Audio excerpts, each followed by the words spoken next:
Hello and hello to this new video. I'm very excited to step with you further into topics all around from high sensitivity to empowered intuitive. I see that it's so valuable and so important to tune into these topics, because otherwise we do not understand why we have certain challenges in our life. And we also don't know how to deal with them. We also don't know how to solve them or how to flow with them. Several challenges are actually just there for us to understand on a deeper level, to feel on a deeper level, to see on a deeper level, and to really go out of the mind. And today I would so much love to talk with you about triggers. What is a trigger? I can't really remember when I got to know this word the first time, but I think I didn't at that moment purely get what it in depth actually means. But that's like life. Over years, over times, over new experiences, you start to understand things more from a broader view, from a higher perspective, more seeing different angles and seeing everything more in depth as well as in its expanded way actually. So how did I get to know triggers first, and what is a trigger? In the beginning, I always recognized a trigger when I even didn't know the word, the terminology kind of for it yet. I always experienced as a way of where I reacted, where I went into a certain response moment, where I sometimes afterwards ask myself like, ooh, where did that now come from? Why did I act in that way? Maybe even felt shameful or guilty or sad or very uncertain about the response which I gave in that moment, because it was totally a reflex, totally not conscious in that moment, more like bluffing out something, feeling afterwards you're just like, why and how could it happen in that way? That was like my first experiences with triggers. And when I look at my family, when I look at my partners or friends in those times, I experienced maybe things where I actually kicked into my survival mechanism. And triggers often lead to survival acts. And from the survival act, you go into a mostly fight, flight, or freeze response. So you either go into a bashing back if someone says something to you, even like for you it sounds in a certain way, and I will come to that later. For you it sounds in a certain way, that's why you perceive it as maybe like an attack, or maybe like, how can you say that? That hurt me so much. And so you either go into this fight mode of like, how can you say that? Like, you stupid, maybe going into swearing, maybe even going into physical attack, that can also happen, or just going into, I need to defend myself. I have to say now a lot of things to just not give any value to what the person said, to rectify maybe even myself. All these things are fight responses.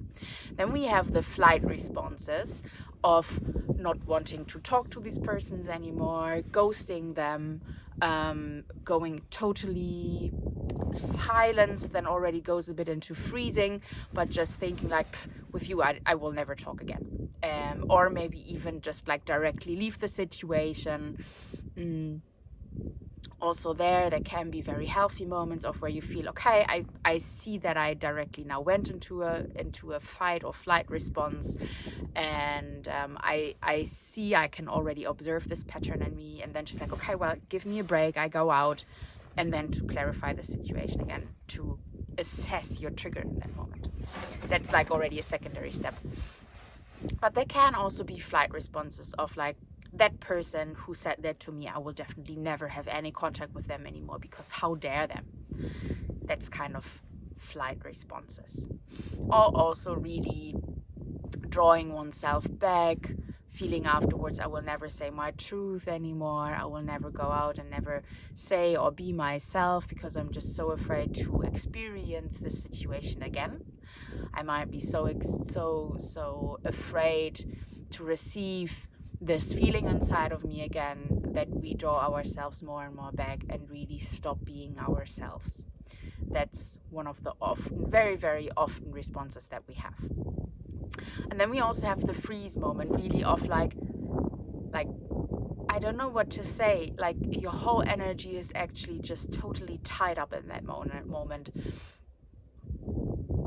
I don't know what to say. I don't know what to do. I just don't say anything. Maybe just say, okay, and just don't talk about it anymore, or let the person even say something more towards me, not setting a border in that moment, like really going into I don't respond, and I also don't pull back.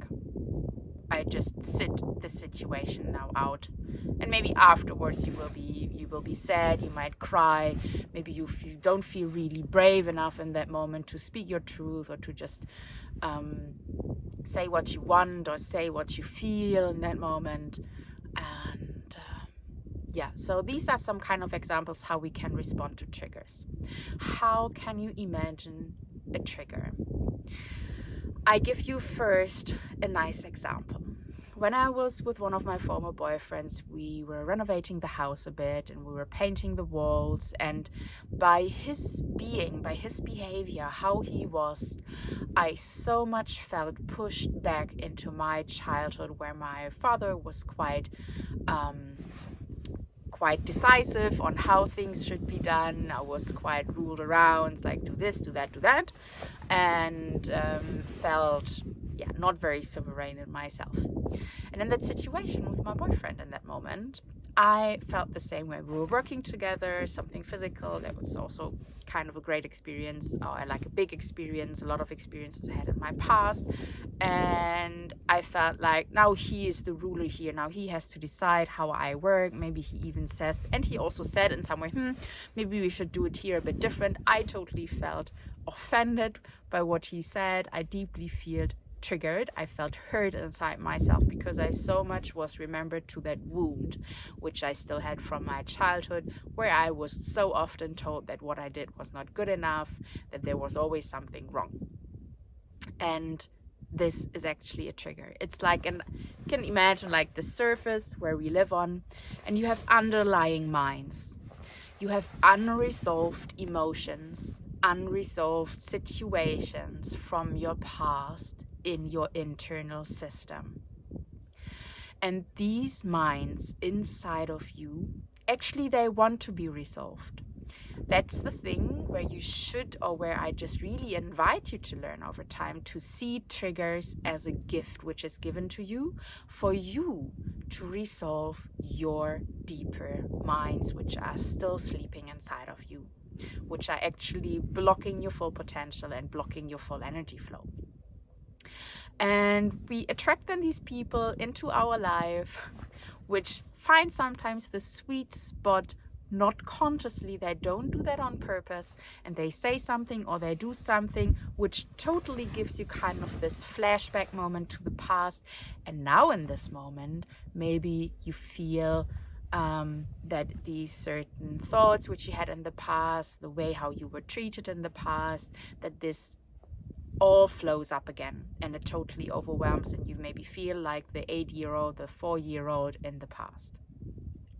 And in this moment, when you realize that you actually go into a kind of mood or behavior that is not in relation to an adult being, that doesn't mean like don't be so childish, but really when you feel like, whoa, I feel that I talk now different, I feel that I try to protect myself, I feel that I would like to get out of the situation. That's actually the moment where over time it's good for you to realize like, whoa, wait a second, I think someone stepped onto an old mind. That's why I go into this reaction.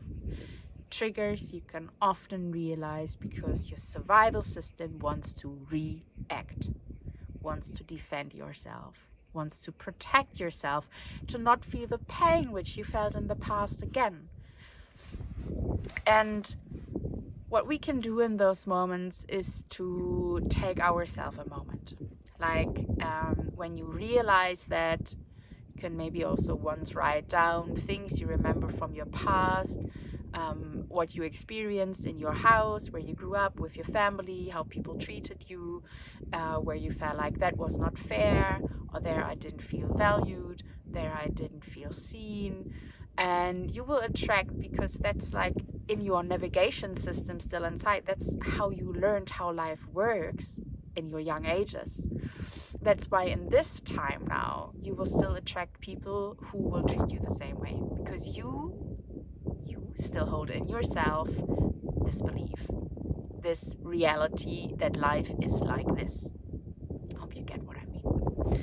And what we can do in those moments, and I will make a deeper, maybe separate video about how to deal with triggers. But what is a trigger in that moment? It's a reminder of a past experience which is not fully resolved. And it's mostly not fully resolved on the emotional level. Emotions, energy, and motion. We have a full energy system. In the past, when someone treated us in a nice way, which was not love, which was not a high frequency, often these topics got kind of locked up. They anchored themselves. They were not fully transformed energy in that moment. They just get stuck in your energy system.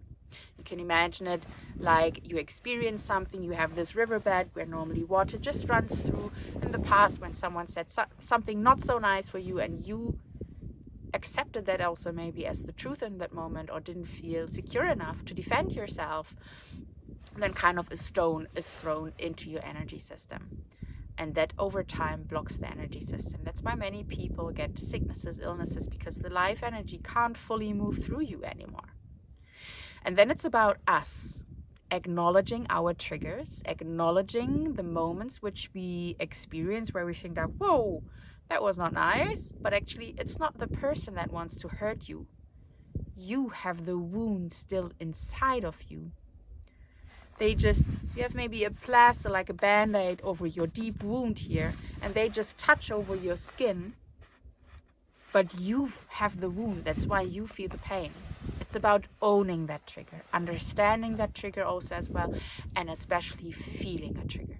And yes, I don't want to make these videos too long. That's why I will make a separate video about how to deal with triggers. What can you do in those moments when you feel this, like this, maybe even like stepping into your heart? We can most often have that with our families. And what is a trigger for? A trigger is a gift we receive to understand what we wanted and still want to learn, where we still want to become more whole again, want to embrace ourselves fully. It's like the shadow parts people sometimes also talk about, or the lower frequency parts, which we want to resolve, but we can just resolve them when we welcome them lovingly. When we welcome them with open arms, when it's okay to be triggered, when it's okay that I feel hurt if my partner says something, but then decide that I don't have to fight back, that I don't have to end the relationship now, but it's about me embracing and going with that trigger and understanding it, and also create myself a surrounding where I can openly communicate my triggers. And that's what we will do in the next video about how to deal with triggers. If you like this video, give it a like. If you like to comment something, if you feel you would like to share your experiences with triggers, then just please share them in the comments. If you don't follow me yet, just follow me and subscribe to my channel. And I'm very much looking forward to seeing you in the next video.